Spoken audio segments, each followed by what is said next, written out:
grand classique de la culture chinoise s'intitule Le Livre des changements.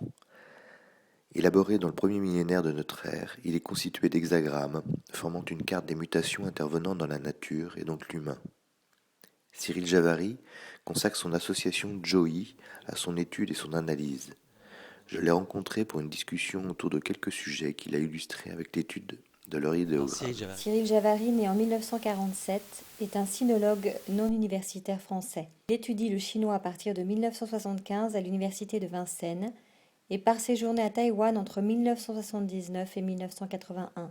Il est formateur d'hommes d'affaires à la collaboration et la négociation avec des partenaires asiatiques, rattachés au groupe Lotus Bleu de l'INALCO. Alors le Centre Zhou-Yi, c'est une association pour l'étude et l'usage du Yiking. Le Yiking, c'est le livre des changements, et c'est le grand livre du Yin et du Yang. Et donc, comme tous les livres fondateurs, il a un nom courant et un nom officiel. Comme par exemple, le livre fondateur de l'Occident chrétien, c'est le Nouveau Testament, mais tout le monde l'appelle l'Évangile. Eh bien, le nom officiel du Yiking, c'est Yi Jing, Jing le classique, Yi du changement. Mais comme il a été fondé à l'époque de la grande dynastie des Zhou qui régnait il y a 3000 ans, tous les Chinois l'appellent Zhou-Yi, le livre des changements de la dynastie des Zhou. Donc je lui ai gardé son nom chinois pour cette association. Ce qui est intéressant d'abord, c'est de remarquer qu'une culture pose comme fondement à son mode de pensée le changement et non pas la permanence. Ce changement, c'est le changement continuel de yin à yang, du chaud au froid, de l'été à l'hiver, du jour à la nuit. Et pour l'écrire, on va prendre deux symboles très simples, le soleil et la pluie. Et donc, le premier sens de ce changement, c'est le changement de temps. Et on remarque que le soleil et la pluie sont des choses naturelles. Or, il n'y a rien de révélé là-dedans. Le soleil et la pluie, ils sont là. Et surtout, ils sont ce que désire un paysan. Et les Chinois sont un peuple de paysans sédentaires. Et donc un jour, un paysan morvandiau m'a appris ce proverbe, le mauvais temps, c'est le temps qui ne change pas. Et c'est vrai que quand il fait toujours soleil, c'est une sécheresse, quand il fait toujours pluie, c'est une inondation. Mais quand soleil et pluie alternent, alors tout pousse. Et le Yiking, c'est ce qui nous aide à faire pousser nos projets. Et que donc ce changement est devenu pour l'esprit chinois la seule base fixe sur laquelle on peut bâtir une stratégie efficace. Alors merci pour vos explications. Je vous regardais en train de dessiner les idéogrammes, les mouvements que vous effectuez. Ça nous ramène un petit peu au sujet, notre quête du geste juste. Ça me ramène aussi à des écrits que j'ai pu lire dans vos ouvrages, où vous parliez du hasard qui s'inscrivait, en tout cas pour les Chinois, dans une représentation d'un certain mouvement. Le hasard, c'est ce qui nous choque, nous cartésiens, parce que pour nous, c'est ce qui n'est relié à rien, parce que relié à aucune causalité explicable. Les Chinois en ont tout à fait la même notion. Et quelqu'un qui nous a fait sentir cela, c'est le vieux bonhomme Confucius. Un jour, il se promenait dans la campagne et il voit un petit oiseau, un petit loriot jaune, qui, à son approche, s'élève. Il était assis posé sur la margelle d'un puits, puis il s'élève, il tourne dans le ciel et il vient se poser sur une pierre. Et là, Confucius dit à ses disciples, regardez, le loriot jaune. Si seulement l'être humain pouvait être aussi sage. Alors ça, c'est du Confucius, il faut expliquer un peu. Et en fait, l'explication est très simple. Elle est que les oiseaux de toutes les créatures vivantes sont celles qui sont le moins soumises aux contingences terrestres. Et l'oiseau, donc, il peut se poser n'importe où il veut. Et là, Confucius nous fait comprendre que puisqu'il peut se poser n'importe où il veut, il se pose toujours là où il doit.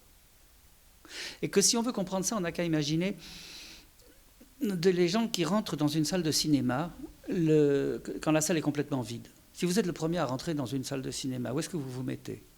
Là où vous vous sentez le mieux. Sauf que ce mieux, il est différent pour chacun. Les frileux vont se mettre près du radiateur, les anxieux près de la sortie, les myopes devant, les amoureux derrière. Mais quand on regarde ça du haut de la cabine de projection, on se dit, les gens rentrent au hasard et s'installent au hasard.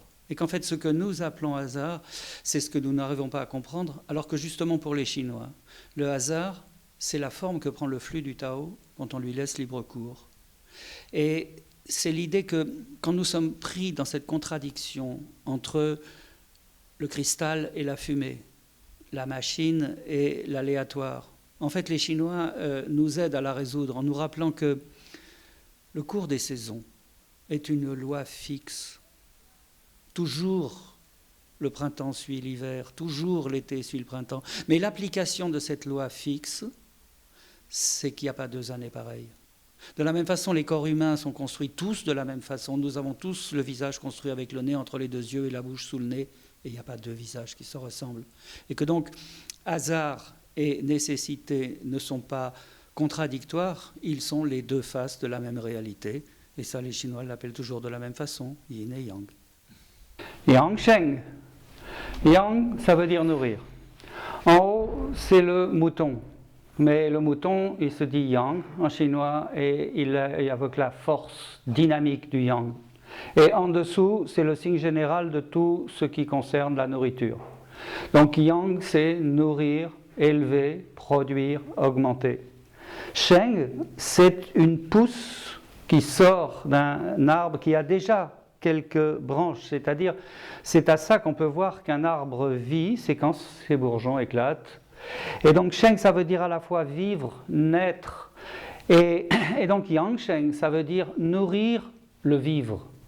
Parce que l'idée chinoise est que le vivre existe sur la surface de la Terre et qu'à un moment il s'est matérialisé en nous, dans le corps que nous avons, et que c'est cette matérialisation du vivre en général dans notre corps que nous devons nourrir par des exercices appropriés. Mais tout a-t-il toujours changé ? Le bagua, l'un des symboles de la cosmogonie chinoise, représente le jeu des interactions entre 8 manifestations de la nature, 8 formes de force en mouvement. La terre, la montagne, l'eau, le vent, le tonnerre, le feu, le lac et le ciel. Or, il existe 2 agencements de bagua. Le bagua du ciel antérieur, c'est-à-dire avant l'apparition de la vie, et le bagua du ciel postérieur. Le premier se caractérise par des forces se complétant par parité sur un axe vertical. Ce positionnement symbolise la stabilité, c'est-à-dire l'absence de changement. A contrario, lorsque ces forces sont agencées différemment, les mouvements apparaissent et l'on peut en déduire que la vie apparaît. Mais de quelle vie parle-t-on ? Sans doute de toute forme de vie. Nos fins observateurs de la nature que sont les Chinois anciens savaient parfaitement qu'il fallait des changements de temps, de saison, pour que la nature vive, pour que les végétaux poussent, fleurissent, fanent pour repousser à nouveau. Ces 2 baguas me font personnellement penser à l'apparition de la vie sur Terre.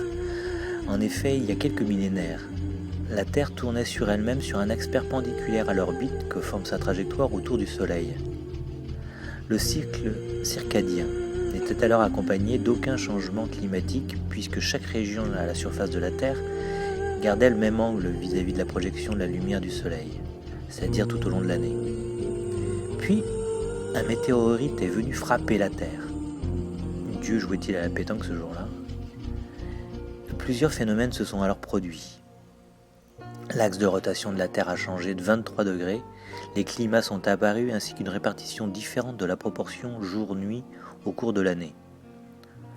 Or, on sait aujourd'hui que cette proportion constitue pour les plantes l'indice des saisons et bat la mesure des floraisons. Par ailleurs, une partie de la Terre s'est détachée pour former un satellite, la Lune. En quelque sorte, il y a eu la Terre et l'on prit l'une de ses côtes pour former la Lune. On connaît depuis toujours le rôle de la Lune sur les masses d'eau, voire sur les cycles féminins. Revenons à nos baguas. Ce qui me surprend dans ces 2 symboles définis il y a plusieurs centaines d'années, c'est la coïncidence entre le changement d'axe de rotation de la Terre et le changement d'axe entre le bagua du ciel antérieur et le bagua du ciel postérieur.